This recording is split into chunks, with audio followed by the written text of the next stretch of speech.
Vue du Château, 5e édition sur CRT News. Bienvenue à toutes et à tous.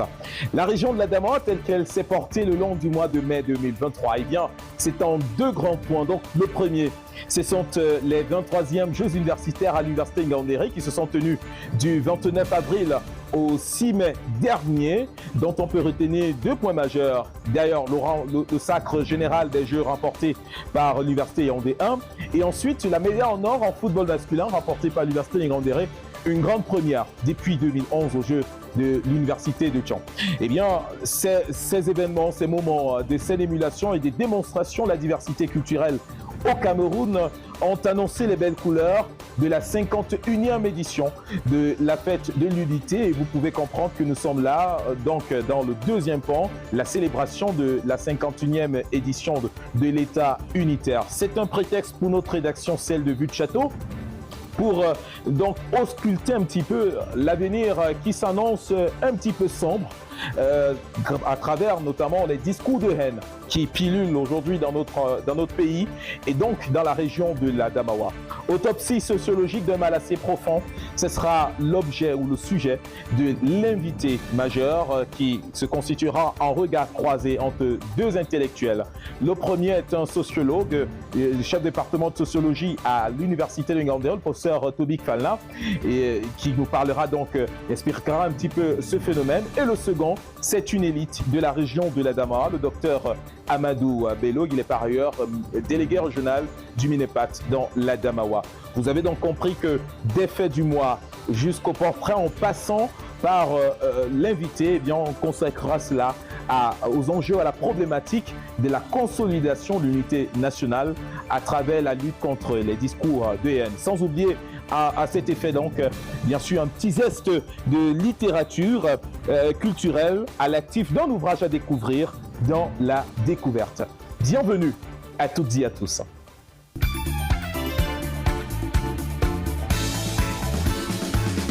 Les 23e Jeux universitaires ont eu bel et bien lieu à l'Université de Ngaoundéré après 3 ans de passage à vide.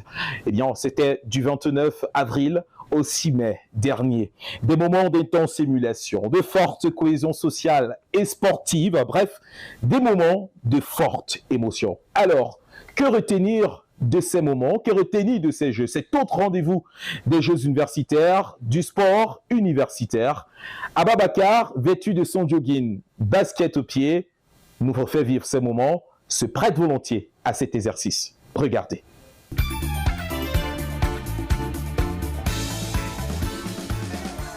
« 23e Universiade des COPS, le 6 mai dernier marquait la fin des hostilités et des festivités au campus d'Edan. Mais la créativité, l'inventivité et l'ingéniosité du talent camerounais de l'université du 3e millénaire, qui se veut exemplaire dans une république exemplaire, doit continuer à guider les pas de ce valeureux et vaillant étudiant.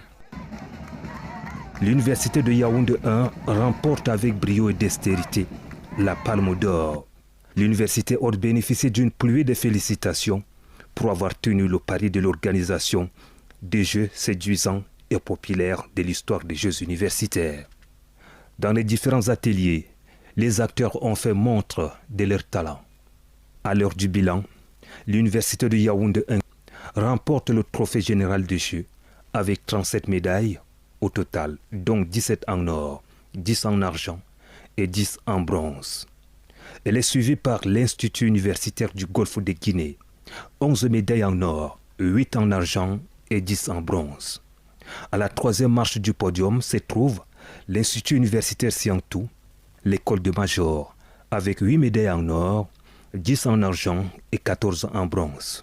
L'université de Ngaoundéré, quant à elle, arrive en 8e position, avec 5 médailles en or, 5 en argent et 8 en bronze. L'équipe du football monsieur de l'université de Ngaoundéré, sacrée médaille d'or, a brisé le signe indien avec une meilleure performance de son histoire en venant à bout de l'université de Bamenda en finale, dans un stade en extase. Un parcours sans fausse note jamais réalisé depuis 2013. Le Cameroun Adam rentre dans les annales de l'histoire des Jeux universitaires avec le passage du témoin au recteur de la jeune université de Garoua pour l'organisation de la 24e édition des Jeux universitaires sur les berges de la Benue.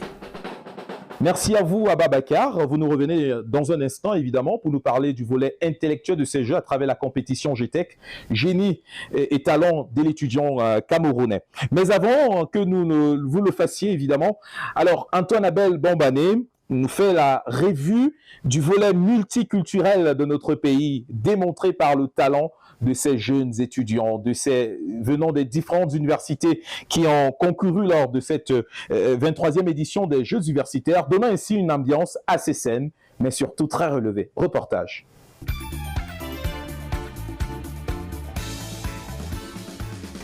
Ambiance fluvieuse, mouvement harmonieux, mise en scène ingénieuse et à que les différents fans clubs des 22 délégations venues des 10 régions du Cameroun représenter leurs universités, leurs instituts de formation et leurs grandes écoles de formation pour offrir ce spectacle de l'ère soudano-sahélienne à l'ère Sawa, en passant par les Grassfield et Fangbeti. Chaque groupe a démontré sa maîtrise des pas de danse des différentes composantes du Cameroun sous le regard attentif des juges évaluateurs. En plein soleil comme sous la pluie, les fans clubs ont aussi exposé leur savoir-faire et leur talent auprès du public des richesses des régions, à l'instar du port de l'Ouest par l'université de Tchang, la chèvre de l'université de Garoua qui a fait son entrée dans la mascotte des Jeux universitaires. L'animation culturelle précédant le début des Jeux universitaires a été marquée par la grande parade d'ouverture. Ce grand rendez-vous de Ngaoundéré est aussi une occasion de valoriser le patrimoine culturel national. Au-delà de leur caractère sportif et culturel, les Jeux universitaires sont un grand moment de brassage de la jeunesse des universités et un moment de célébration du vivre ensemble. Waouh, très belle ambiance. C'est évidemment cette ambiance-là qui a fait le charme des Jeux universitaires tels que vécus ici en Ngaoundéré. À côté, en effet, de la démonstration scientifique du génie des étudiants venus des différentes universités d'État du Cameroun et surtout des IPES, instituts privés d'enseignement supérieur qui ont participé à ces Jeux universitaires à travers la plateforme GTEC, je reprends, génie et talent de l'étudiant camerounais. C'est un sujet d'Ababakar.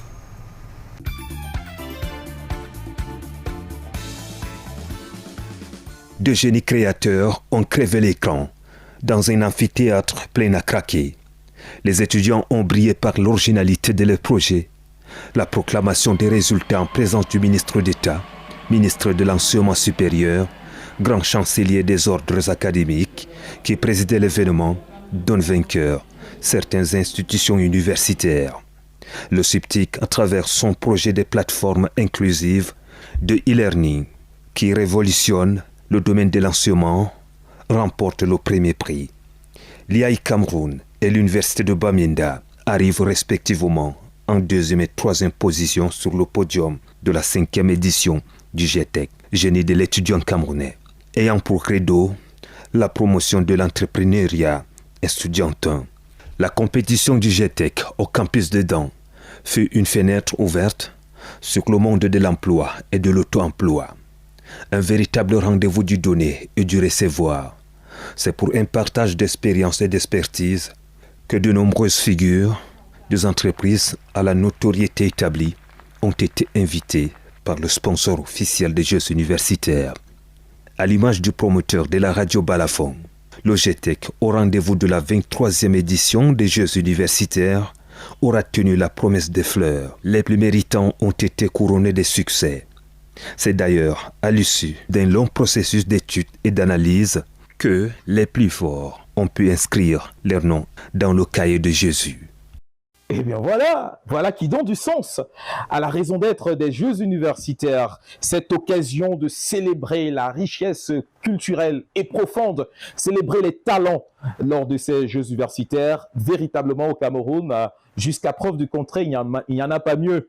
Et puisqu'on parle donc de célébration de la richesse culturelle dans la diversité de notre pays, socle de notre unité, nous allons parler à présent de la célébration de la 51e édition de l'État unitaire célébration qui a eu cours le 20 mai 2023. Les prochaines articulations de cette édition de Vue de Château mettront en vitrine cette célébration-là dans la Damawa, dont le credo est placé sous la menace des discours de haine haine qui pilule depuis un certain temps dans notre sphère, que ce soit sur les médias courants ou encore les médias sociaux ou encore à travers le comportement de bon nombre de nos concitoyens. Mais avant d'explorer ce pan très important de cette actualité-là, professeur Tobik Falna, au passage, sera notre invité en regard croisé avec le docteur Amadou Bello. Mais revivons ensemble la célébration de la 51e édition de la fête de l'unité au Cameroun dans l'Adamawa. C'est un sujet de Placide Youa.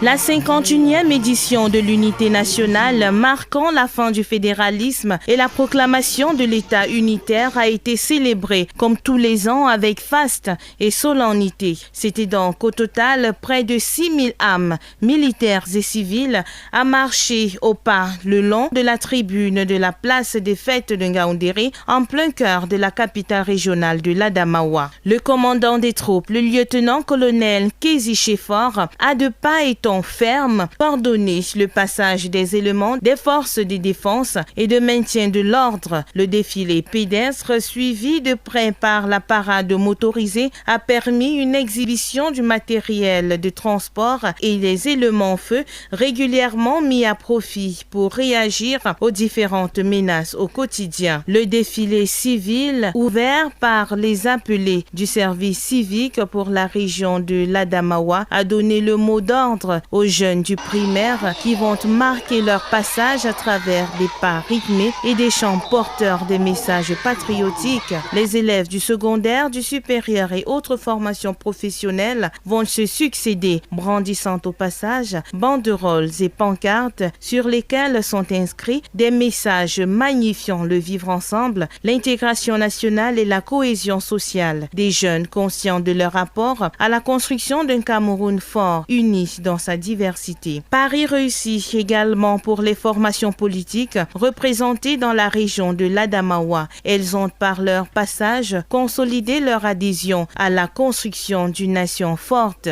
Une journée de célébration, une date historique, la commémoration de l'an 51 de l'État unitaire était également le moment de nous rappeler que nous sommes tous une seule nation, un seul peuple et qu'ensemble nous pouvons vivre dans un Cameroun en paix.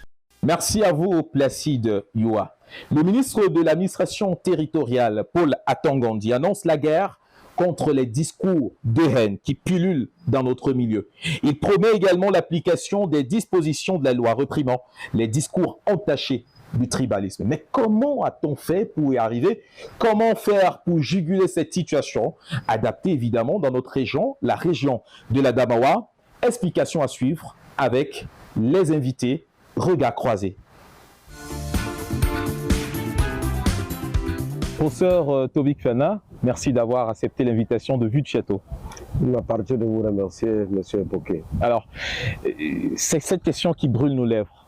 Ce discours, c'est ce phénomène de discours de haine sur nos différentes plateformes, que ce soit dans les médias ou les réseaux sociaux aujourd'hui au Cameroun. Comment a-t-on fait pour en arriver là aujourd'hui? Pour comprendre la montée de ce discours de haine, au Cameroun de manière générale et dans la région de l'Adamawa, il convient de dire qu'il s'agit là d'un contexte socio-politique marqué par la volonté des uns et des autres d'accéder au pouvoir suprême par des mécanismes non admis. À cela, il faudrait également ajouter la pauvreté généralisée du fait de la rareté de l'emploi et donc de la rareté de l'argent.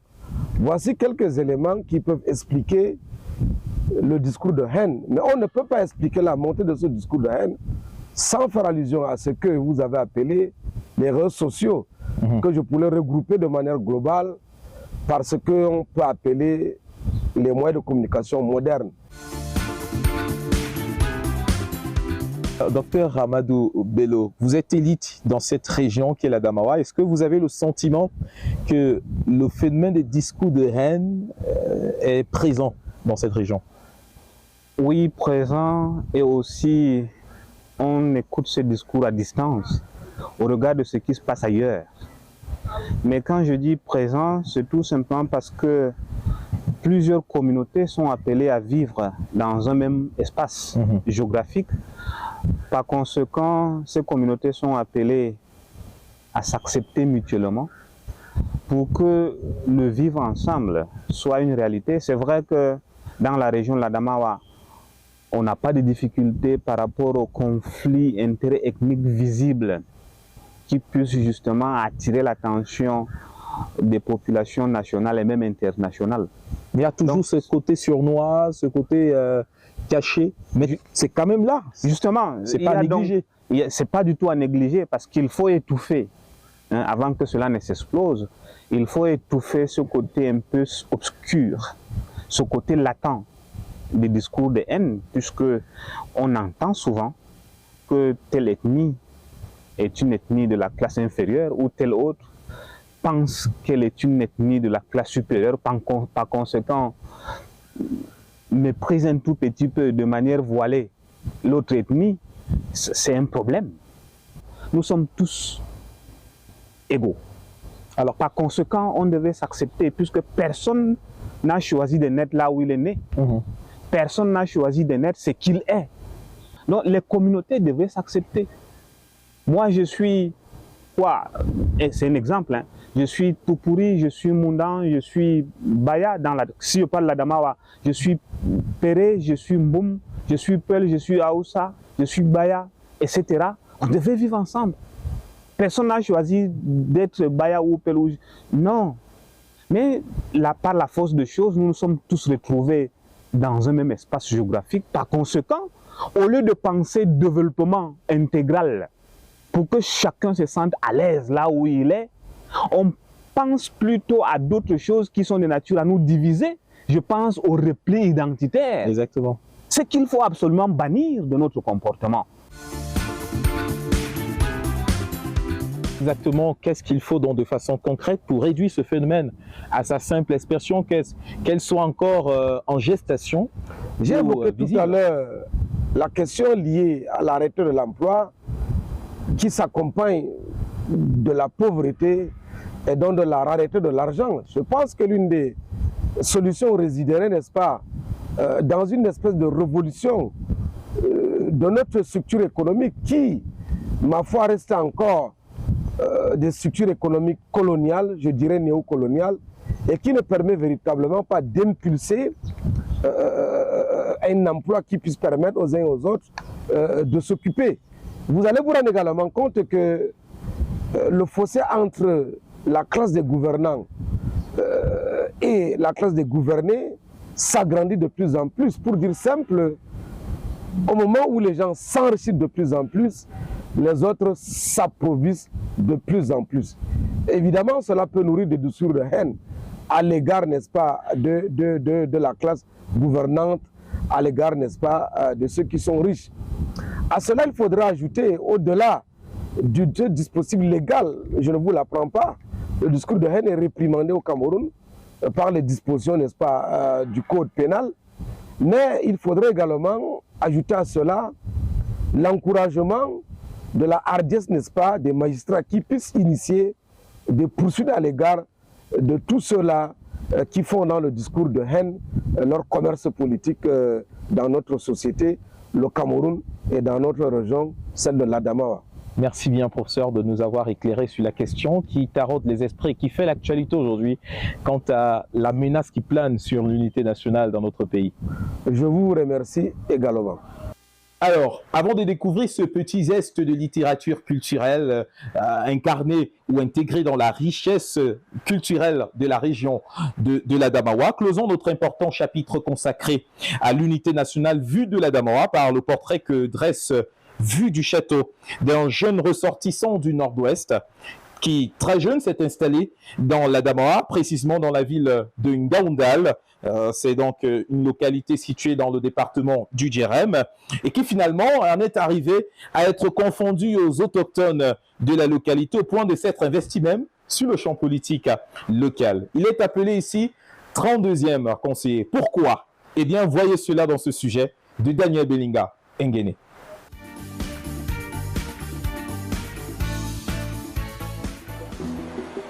Nous sommes à l'année 2000. Le petit Douglas Nzerem, âgé de seulement 15 ans, foule pour la première fois le sol de Ngaoundal. Le vendeur de cola n'imagine pas que son destin pouvait basculer et devenir un homme important dans le département du Djerem, région de la Damawa. Quand je suis venu ici d'abord, je suis venu pour faire le marché. Et je suis venu avec l'ami de mon père. C'est l'ami de mon père qui m'a amené ici en Ngaoundal. J'ai vendu la cola avec lui pendant 10 ans. Après les 10 ans là, il m'a essayé de donner quelque chose pour que je me déprime même moi seul.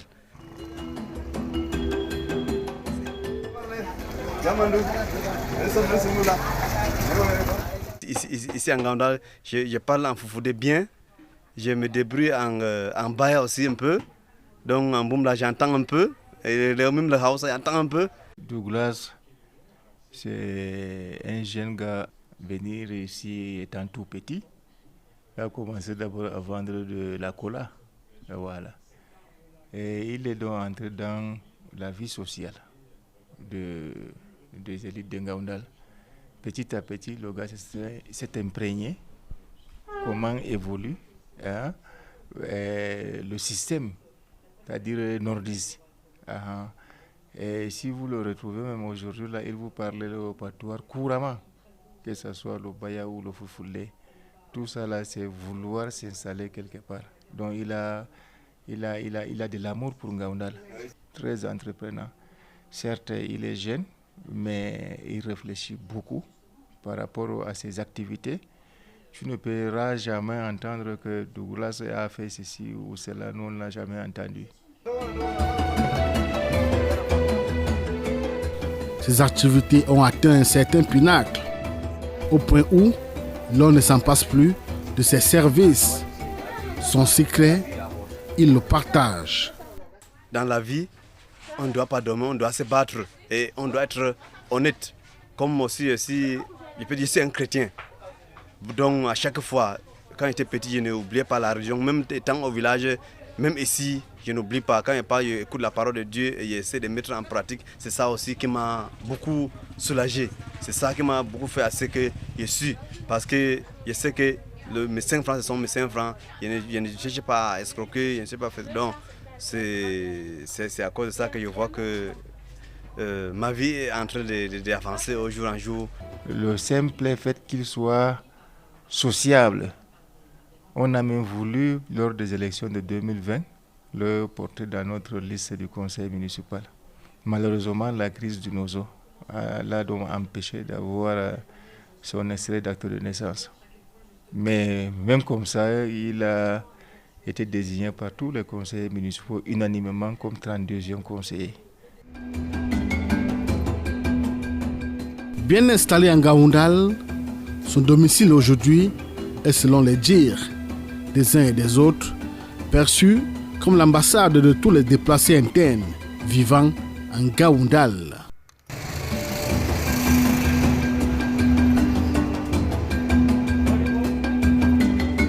L'histoire de Douglas Nzerem est à l'image de celle de beaucoup d'autres personnalités qui sont partis de zéro pour devenir des héros. Le vendeur de cola d'hier est aujourd'hui, par la force du travail acharné, devenu propriétaire de l'un des plus grands complexes alimentaires de Ngaoundal. Merci à vous, Daniel Belinga Ngene. À présent, la découverte est en mode littérature. Oui, littérature culturelle pour s'intéresser à un peuple de la région de la Damawa qu'on appelle le peuple Mboum. À travers cet ouvrage, les Mboum à la croisée des chemins, tome 1, l'essence Mboum de l'auteur Olivier Boumané. Alors, qu'en est-il exactement? Feuilletons ce livre ensemble grâce, évidemment, à la petite expertise littéraire de Junie Porgonal. Reportage.